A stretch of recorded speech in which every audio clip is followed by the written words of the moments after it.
Fire alarm సిస్టాన్ని ఎందుకు private పర్యవేక్షణ లేకుండా పోవడం వల్ల ప్రమాదం జరిగిన తర్వాత అన్ని చెప్తారు. ప్రమాదం నివారణకు ముందు చర్యలు తీసుకుంటే ఇటువంటి సంఘటనలు ఒక ట్యాంక్ ఒక క్రికెట్ ఆడేటప్పుడు హెల్మెట్ వాడతారండి. అటు ట్యాంక్కి కనీసం రక్షణ కవచం కూడా లేదు. లారీలు నడుపుతున్నారు, వాళ్ళు కూడా రక్షణ ఉంటుంది. ప్రైవేట్ బస్సుల మీద ఎందుకు పర్యవేక్షణ ఉండట్లేదు? అందరికీ నమస్కారం అండి. ట్రాన్స్పోర్ట్ డిపార్ట్మెంట్ విషయానికి వస్తే ఇప్పుడు గౌరవ మన ప్రెస్ వాళ్ళు అడిగినట్టు ఫైర్ అలారం సిస్టమ్ ని కొత్తగా లేటెస్ట్ గా వచ్చే బస్సులకు ఆటోమేటిక్ గా ఎనేబుల్ చేస్తున్నామండి. ఇది 7 years ఓల్డ్ బస్ కాబట్టి దీంట్లో లేదు యాక్చువల్ గా.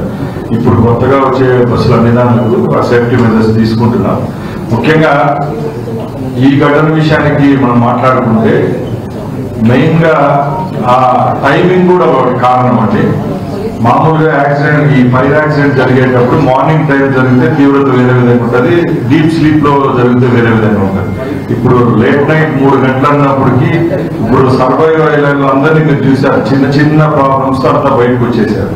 మిగిలిన వాళ్ళు ఎవరైతే చనిపోయారో ఇక బ్లడ్ మిస్టేక్ జరిగినట్టు పెద్దగా అంతా ఉండేడు మాంసం ముద్దలు అయిపోయారు. కాబట్టి ఇంకొకటి ఏంటంటే ట్రాన్స్పోర్ట్ లో మా central government mark guide lines పరంగా బాడీ బిల్డింగ్ ఎలా ఉంటుంది, బస్ ఇన్ఫ్రాస్ట్రక్చర్ ఎలా ఉండాలి, సీటింగ్ ఎట్లా ఉండాలి అనేది యూనివర్సల్ లా పరంగానే ఆ విధంగానే బాడీ బిల్డింగ్ కూడా జరుగుతుంది. ముఖ్యంగా మీరు అన్నట్టు డిపార్ట్మెంటల్ ల్యాబ్స్ అనుకుంటే ఇంకా రోజు ఇలాగే జరుగుతూ ఉంటాయి. డిపార్ట్మెంటల్ ఏదో ఒకరో ఇద్దరు చేసిన తప్పులకు అందరూ కారకులు కాదండి. దీని విషయానికి వస్తే ఇలాంటి ఇన్సిడెంట్ లాస్ట్ 2 months బ్యాక్ ఒక ఏపీఎస్ఆర్టీసీ టౌన్ సర్వీస్ బస్సు ఏదైతే వైజాగ్ సిటీలో ఉందో అది మార్నింగ్ జరిగిన టైం వచ్చి 8:30 జరిగింది.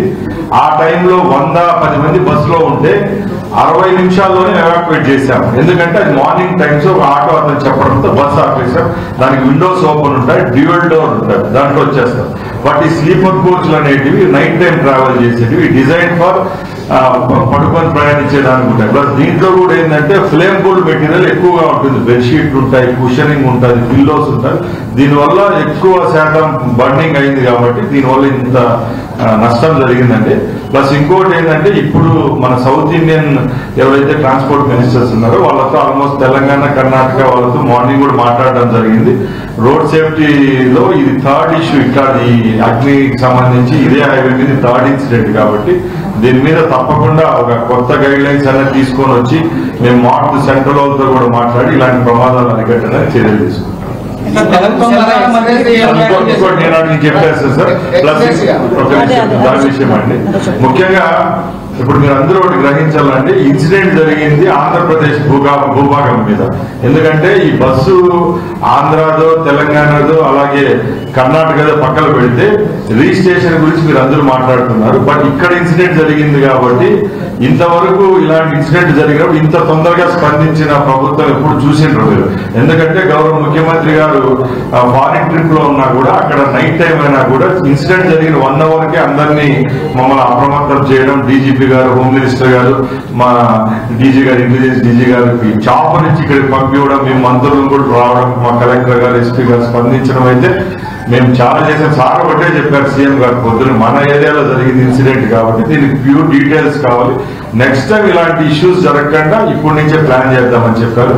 ఇంకా ఎక్స్‌గ్రేషియా విషయానికి వస్తే దీంట్లో వివిధ రాష్ట్రాలకు సంబంధించిన ప్రయాణికులు జర్నీ చేస్తూ ఉన్నారండి. దాంట్లో ఆంధ్ర వాళ్ళు 6 మంది ఉన్నారు కాబట్టి ముఖ్యమంత్రి గారు ఇప్పుడు పైన ఫోన్ చేసి చెప్పారు మా హోమ్ మినిస్టర్ గారికి, మాకు 5 లక్షలు ఎవరైతే చనిపోయారో ఆ కుటుంబాలకు 5 లక్షలు, క్షతగాత్రులకు 2 లక్షల రూపాయలు ఇవ్వమని చెప్పారు. అదేవిధంగా నేను ఇప్పుడు కర్ణాటక మినిస్టర్ తో మన తెలంగాణ మినిస్టర్ తో మాట్లాడారు. వాళ్ళు కూడా మన ఆంధ్ర రాష్ట్రంలో ఏ విధంగా మనం ఇస్తున్నామో ఆ విధంగా ఇస్తామని చెప్పారు. రిమైనింగ్ ఒరిస్సా, తమిళనాడు, బీహార్ రాష్ట్రానికి చెందిన వాళ్ళు 3 ఉన్నారని చెప్పారు డిపార్ట్మెంట్ నుంచి. వాళ్ళకు కూడా ఇదే విధంగా వచ్చేటట్టు మేము చర్యలు